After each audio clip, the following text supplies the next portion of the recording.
What's going on, y'all? I'm back with another edition of my NFL weekly game superlatives, as we head into week 12 of the NFL season, Thanksgiving week.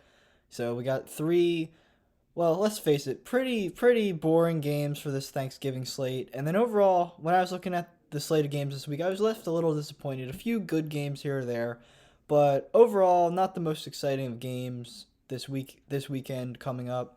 And the NFL is in a tailspin right now, more or less. There's so many teams that are win one week big decisively or get a big win, and then the next week they let you down. That's pretty much, I would say, like 80% of the league right now, maybe even more.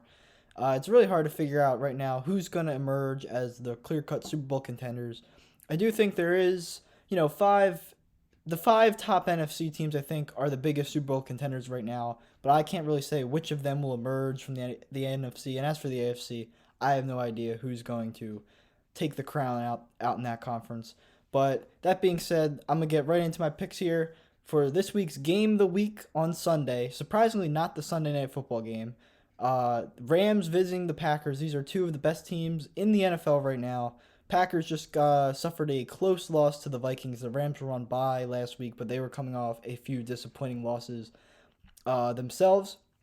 And this is a really big game for both sides. Now, the winner of this game, that's a huge win for them. The Packers did beat the Rams last year in the playoffs, but that was a much different Rams team. They did not have Matthew Stafford as the quarterback yet. They didn't have guys like Odell Beckham and Von Miller as mid-season reinforcements coming in. And that Odell signing, which a lot of people were confused about, might actually be a really important one now that Robert Woods is out for the season with his ACL tear. So we'll have to see if Odell in his second Rams game, coming off a bye week where he was able to integrate in the offense, if he can show some life and provide a new spark for that Rams offense. As for the Packers, you're probably getting sick of me complaining about the injuries, but it's unescapable. Aaron Jones is still going to be out this week. We just lost another great offensive lineman in Elgton Jenkins to his own ACL tear, just as David Bakhtiari, our other tackle, is about to come back from his ACL tear, hopefully in the next few weeks. Not going to be this week, I don't think, but nonetheless, the Packers keep fighting, and if Mason Crosby makes his field goals last week, love the guy, but clearly he's getting older. Maybe we win that game against the Vikings. I was really impressed with their effort in that game. So that's probably the best, most important game this week. Most fun game is another game that could have been the game of the week, but I do think this will be a more high-scoring game than the Packers and Rams game. Is Tampa Bay Buccaneers, the defending Super Bowl champions, visiting the red-hot Indianapolis Colts. Now, the Buccaneers probably already dead set in the playoffs. It's hard to imagine them not making it just because of their pretty weak division. They have had a few ugly losses this season, but beating the Giants decisively on Monday Night Football was a step in the right direction. But now they're facing a very good Colts team who, led by Jonathan Taylor, who just had one of the best fantasy football games of all time, easily the best performance of any player this season in fantasy football, as well as, Carson Wentz hasn't been that bad. He's made a few poor errors in certain games, but he has been pretty efficient overall. Got good receiver like Michael Pittman, great offensive line, solid defense. The Colts are really starting to make some headway and cementing themselves as an possible AFC playoff team. Now, the catch is they've already been clean swept by the Titans in the 2-0 in the season series this year. So the chances of them getting the division title are slim, but I think they'll certainly be a formidable wild card team. So both of these teams to pick up a win would be huge. And I do think this is going to be a pretty high scoring affair. Even though the Buccaneers front four, front seven, that unit is really strong, I do think Jonathan Taylor will continue to at least be pretty effective. I don't know if he's going to go for 5 touchdowns this week, but he'll certainly continue what could be an MVP caliber performance, because all those quarterbacks are starting to kind of overlap with each other. So maybe Taylor can sneak in and somehow steal a improbable MVP award. We'll have to see how that goes. But that's the most fun game for me this week. Now, for the biggest blowout that I anticipate this week, it was hard to pick because when I was looking at these games, there was no obvious choice. So this is probably putting my faith in the wrong team here, but I got the Buffalo Bills finally going to get right this week, blow out the New Orleans Saints, who I don't believe in as a playoff team. I think they're going to continue to slide as the season progresses. I don't trust Trevor Siemian. I don't trust Taysom Hill if he has to come in. He just signed what I believe might be the worst contract for any quarterback in NFL history. I was shocked by how much money, guaranteed money, he got from the Saints.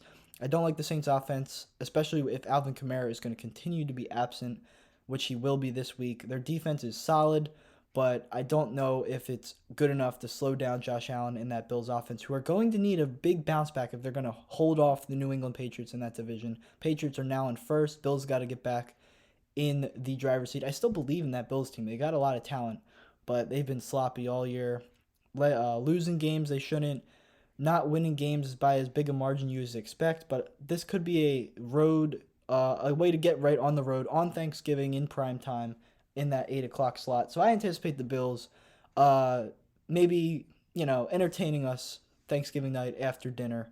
Hopefully the Bills can finally get right if they want to continue to be a Super Bowl contender.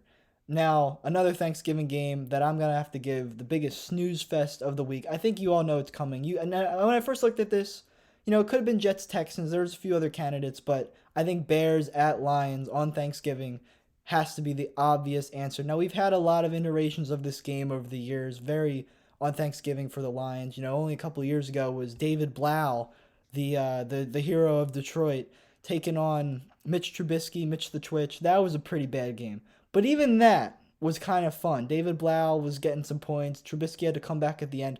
That's not happening this time. Former Packer Tim Boyle will get the start against Andy Dalton, who, the Bears paid a bunch of money. Not a bunch of money, but they paid him a decent amount of money to be the starter, then drafted Justin Fields 2 months later. But now he's going to re-enter the starting lineup.